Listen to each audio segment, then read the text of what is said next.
You've been looking for something your whole life, and the reason you haven't found it yet is because you already are it. There's a quiet ache that lives in most of us. It doesn't always announce itself loudly. Sometimes it hides beneath the noise of our days, beneath the tasks, the scrolling, the conversations we half listen to. But it's there, a soft, persistent whisper that says something is missing. So we search. We search in careers, believing the right title will finally prove we matter. We search in relationships, convinced that the right person will complete the emptiness. We search in experiences, travel, food, art, adrenaline, hoping that somewhere out there, in some moment we haven't lived yet, we'll finally feel whole. And the strange thing, the search never ends.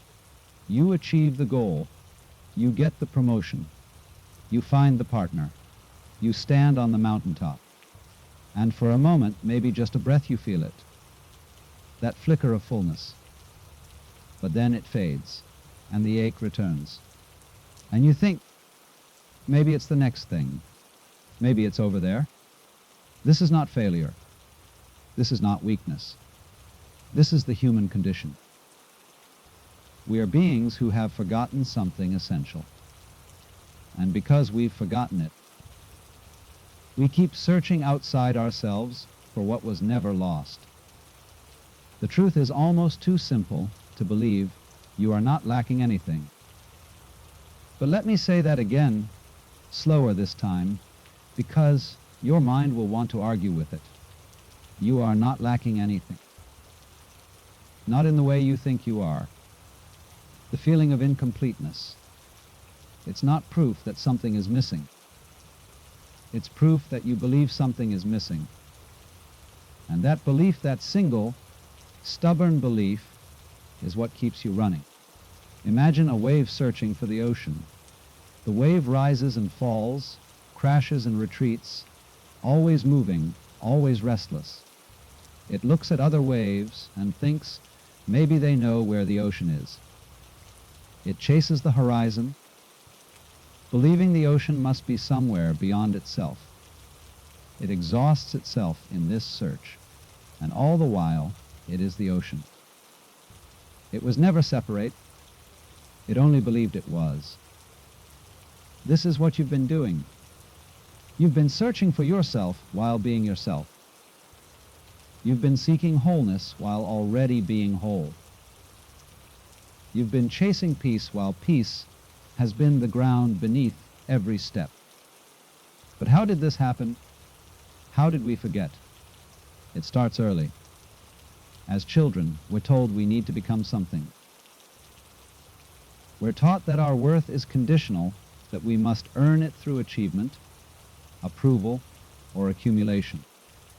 We learn to measure ourselves against invisible standards.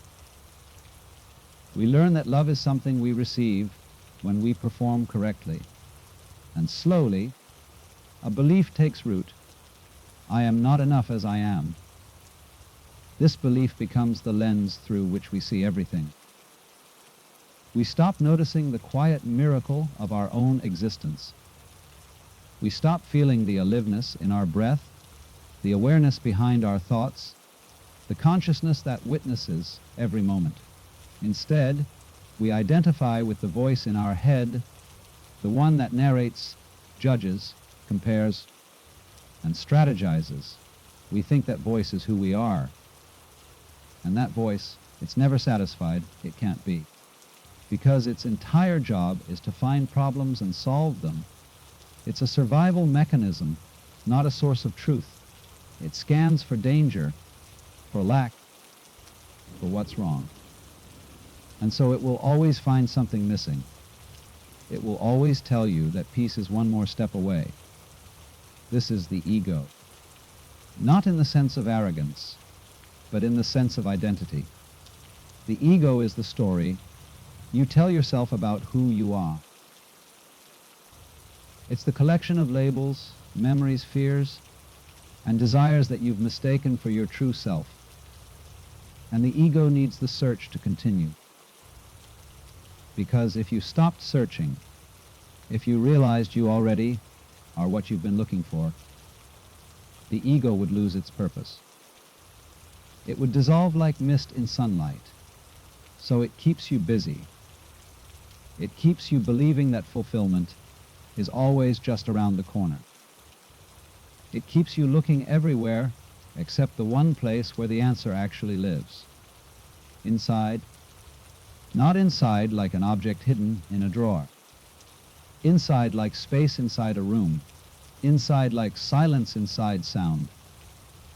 Inside like the awareness that's reading these words right now. You are not the thoughts. You are the space in which thoughts appear. You are not the emotions. You are the vastness that holds them. You are not the story of your life. You are the consciousness that witnesses it all. And that consciousness, it lacks nothing. It seeks nothing. It is complete, always, in every moment. But we've been taught to ignore it. We've been conditioned to believe that what we do is more important than what we are. That what we have is more important than what we already contain. And so the search continues. We keep running. We keep grasping. We keep thinking that the next thing will be the thing. And meanwhile, the truth sits quietly, patiently, waiting for us to remember. You are not broken. You were never broken. You are not incomplete. You were never incomplete. You are the ocean pretending to be a wave. You are the sky pretending to be a cloud. You are wholeness pretending to search for itself. And the moment you stop searching, the moment you simply stop, you'll find what you've been looking for. Not because you discovered something new, but because you remembered what you always were. Let me tell you something that might sound strange at first. The person you think you are doesn't actually exist, not in the way you believe. There is a body. There are thoughts. There are memories and preferences and patterns, but the solid, separate, continuous you that you refer to when you say, I, that's a construction, a story, a very convincing illusion, and this illusion is the root of all searching. Because once you believe you are a separate self, a small, isolated fragment cut off from everything else, you naturally feel incomplete. You feel like you're on the outside of life looking in. You feel like you need to get something from the world in order to feel whole. But here's what's true. Separation is a thought, not a reality. Right now, as you listen to these words, where do you end and the world begin? Is it at your skin? But your skin is touching air. Air is entering your lungs. Food you ate yesterday is becoming your cells today. Light is entering your eyes and becoming your vision. Sound is entering your ears and becoming your experience of this moment. You are not separate from the world. You are woven into it. You are a verb, not a noun. You are a process, not a thing. And yet the mind insists on drawing a line. It says, this is me. That is not me. Why? Because the mind is a tool designed for survival, and survival requires distinguishing between self and other, safe and dangerous, mine and not mine. This is useful when you're navigating a physical world. But it becomes a problem when you mistake this mental map for the territory itself. You start to believe the line is real. You start to believe you are truly separate. And from that belief, everything else follows. If I am separate, then I am alone. If I am alone, then I must protect myself. If I must protect myself, then I must compete, control, accumulate. If I must accumulate, then I must keep searching for more. This is the trap. The tighter you hold onto the illusion of separation, the more isolated you feel. And the more isolated you feel, the harder you search for something to fill the void. But the void itself is the illusion. In Sufi tradition, there's a teaching about the drop and the ocean. The drop believes it is separate from the ocean. It fears it will be lost if it merges back into the whole. But when it finally surrenders, it doesn't disappear. It realizes it was always the ocean. It was never separate. The boundary it feared losing was never real. You are that drop. And your entire search has been based on the belief that you're not already the ocean. Now, this doesn't mean your individual experience doesn't matter. It doesn't mean your life, your body, your choices aren't real. They are. But they're real the way a wave is real as a temporary expression of something much larger. You are both the wave and the ocean. You are both the form and the formless. You are both the individual and the infinite. But we've been taught to identify only with the wave. We've been taught to see ourselves as small, limited, fragile. And so we spend our lives trying to make the wave bigger, stronger, more permanent. But waves don't last, they can't. They rise and fall. They crash and dissolve. And if you believe you are the wave, then life becomes terrifying, because waves die. But if you remember you are the ocean, then there is no death. There is only transformation, only movement, only the eternal dance of form and formlessness. This is what spiritual awakening really means. It's not about becoming something new. It's about seeing through the illusion of what you thought you were. It's about recognizing that the you who feels incomplete is a character in a story, not the author of the story. And the author, the awareness that's been here all along quietly, watching, never judging, never lacking. That's what you really are. But the mind resists this, because the mind is invested in the story. It spent years building this identity, defending it, refining it. To let it go feels like death, and in a way it is. It's the death of the false self, the death of the illusion. But it's also the birth of clarity, the birth of freedom, the birth of peace. Because when you stop believing you're a separate fragment, you stop needing to search for completion. You stop needing to protect, control, or accumulate. You stop comparing yourself to others because you realize there are no others. There is only life expressing itself in infinite forms. You become like water. You don't try to be the ocean. You don't try to be the wave. You simply flow. You adapt. You rest in whatever shape the moment asks of you. And in that resting, you find what you've been searching for. Not out there. Not in some perfect version of yourself. Here, now, in the simple, spacious awareness that's been reading these words the entire time. This is not philosophy. This is not belief. This is direct experience. You can test it right now. Close your eyes for a moment. Not physically, just inwardly. Turn your attention toward the one who is aware. Not toward thoughts. Not toward sensations. Toward the awareness itself. Can you feel it? That quiet presence. That open space in which everything appears. That's you, the real you. The you that was never born and will never die. The you that doesn't need anything, because it already is everything. And the moment you recognize it, the search ends. Not because you found something, but because you realized you were never lost. Here's a question worth sitting with. What if forgetting was necessary? What if you had to forget what you are in order to experience the beauty of remembering? Because there's something profound about this human journey something almost sacred. We come into this world as pure awareness, and then, slowly, we forget. We take on a body, a name, a story. We learn language, culture, identity. We become someone. And in that becoming, we forget the vastness we came from. But maybe that's the point.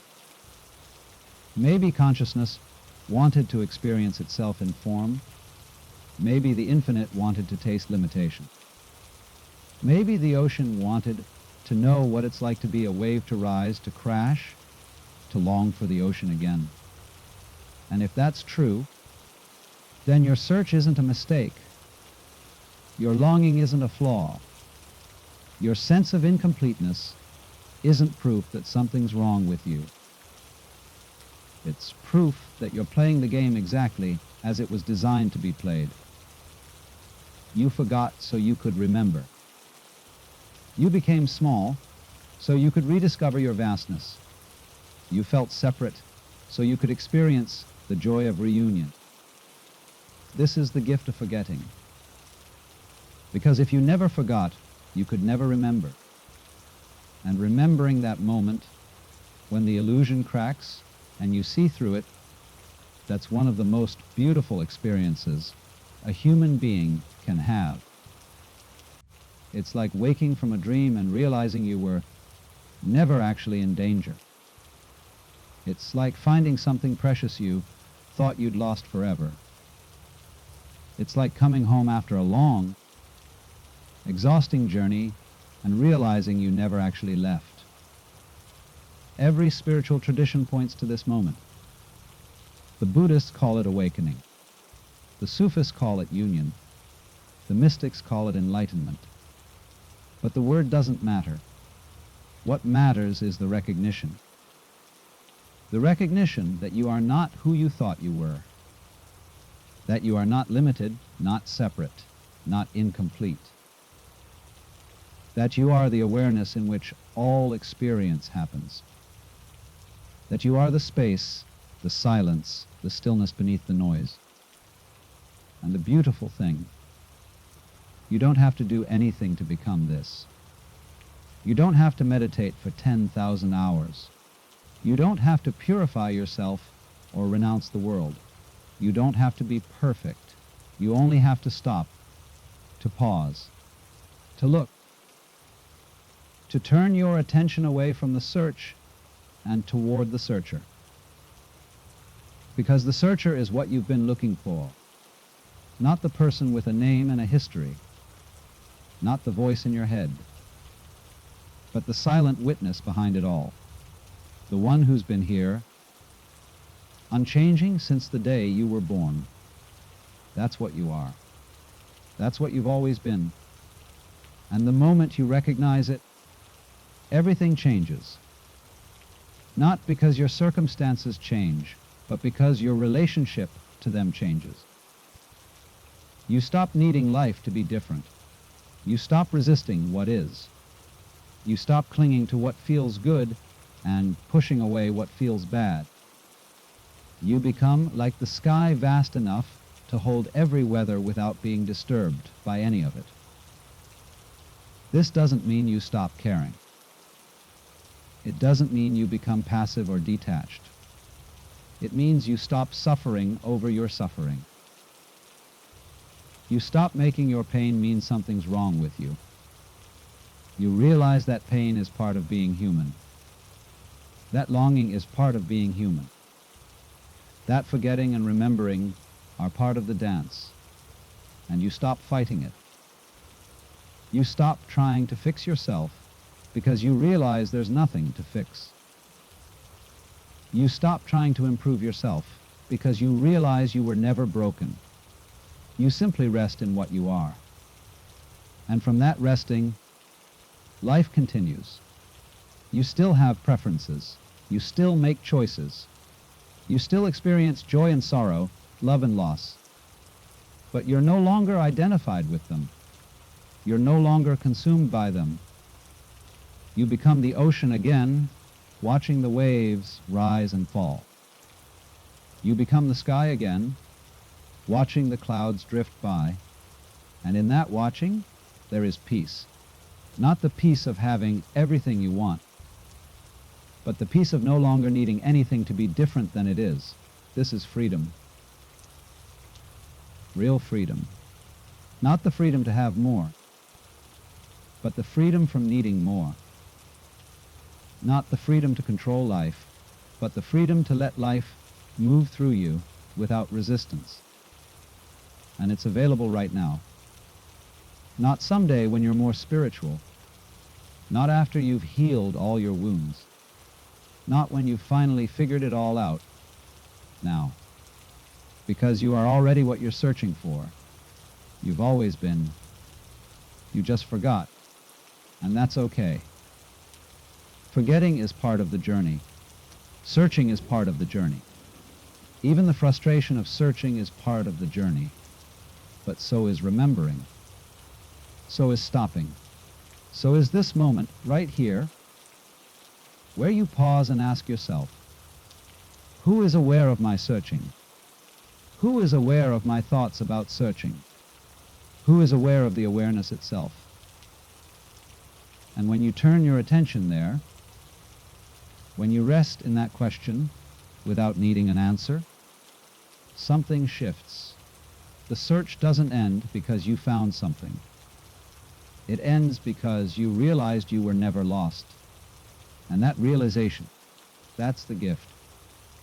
That's what you came here for, not to become enlightened, not to transcend being human, but to fully, deeply, completely remember what you are while still being human. To be the ocean and the wave, the infinite and the individual, the silence and the song. This is your birthright. This is your nature. This is what you've been searching for your whole life. And it's been here, waiting patiently the entire time. So what now? You've heard the words. You've felt the resonance. Maybe something inside you recognizes the truth of it. But now what? How do you live from this knowing? How do you stop searching? The answer is simpler than you think. And harder than you expect. You stop by stopping, not by trying to stop, not by forcing yourself to be present, not by adding one more practice to your list of things to do, but by simply pausing. Right now, as you're listening, you can stop. You can take one breath and bring your attention to the fact that you are breathing. Not thinking about breathing, actually feeling it. The rise, the fall, the aliveness of this body. And in that simple act, you are no longer searching. You are here. That's it. That's the practice. Not a technique to master, not a goal to achieve. Just a gentle returning, again and again, to this moment, to this breath, to this awareness. Because the truth is, you can't stop the mind from searching. The mind is designed to seek. It's doing its job. But you don't have to believe everything it tells you. You don't have to follow every thought down the rabbit hole. You can notice the thought something is missing. And instead of arguing with it or trying to fix it, you can simply observe it. Like watching a cloud pass through the sky, you can notice the urge to search. The restlessness, the anxiety, the longing. And you can hold it all in your awareness without needing to do anything about it. This is the shift. From being lost in the experience to being the space that holds the experience. And the more you practice this not as a task, but as a returning, the more you realize that the space was always here. The peace was always here. The completeness was always here. You just kept looking past it. Let me offer you something practical, something you can do today. Not to become enlightened, but to remember. Sit quietly for 5 minutes. No phone, no distractions, just you. And instead of trying to clear your mind or achieve some special state, simply ask yourself, What am I aware of right now?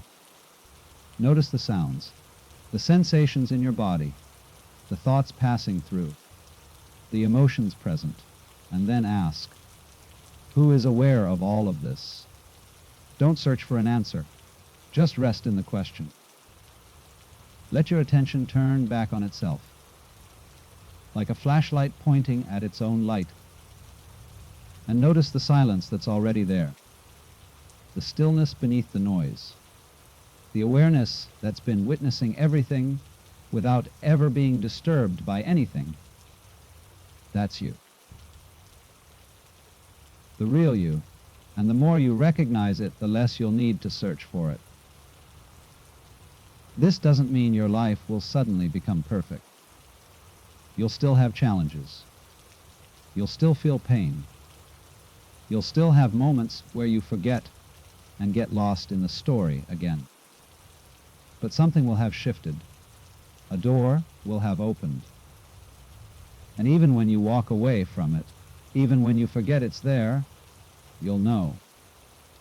Deep down you'll know, and that knowing will change everything. Because you won't take your thoughts so seriously anymore. You won't believe every story your mind tells you. You won't mistake your emotions for who you are.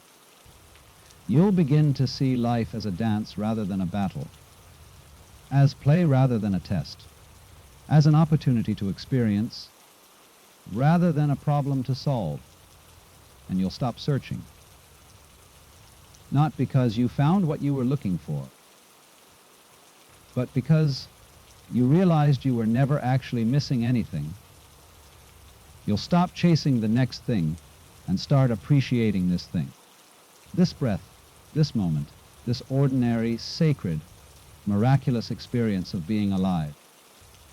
You'll stop waiting for life to begin somewhere else and realize it's been happening here all along. And in that realization, you'll find a different kind of fulfillment. Not the fulfillment of getting what you want, but the fulfillment of no longer needing anything to be different. You'll find peace, not as an emotion, but as your nature, as the ground beneath your feet, as the sky above your head, as the awareness that's been here, unchanged, through every storm. This is what the mystics were pointing to. This is what every wisdom tradition has been trying to say. This is what you've been longing for your entire life, not something out there, but this, here, now. The simple, spacious, silent awareness that you are, and always have been. So stop. Just for a moment, stop searching. Stop trying. Stop becoming, and simply be. Feel the weight of your body, the air on your skin, the beat of your heart, and recognize that this simple experience of existing is enough. You are enough. Not because you achieved something, not because you fixed yourself, not because you finally figured it all out, but because you never needed to. You were always whole. You were always complete. You were always home. You just forgot. And now you're starting to remember. You keep searching because you forgot what you are. But you can stop now, because you just remembered. And that changes everything.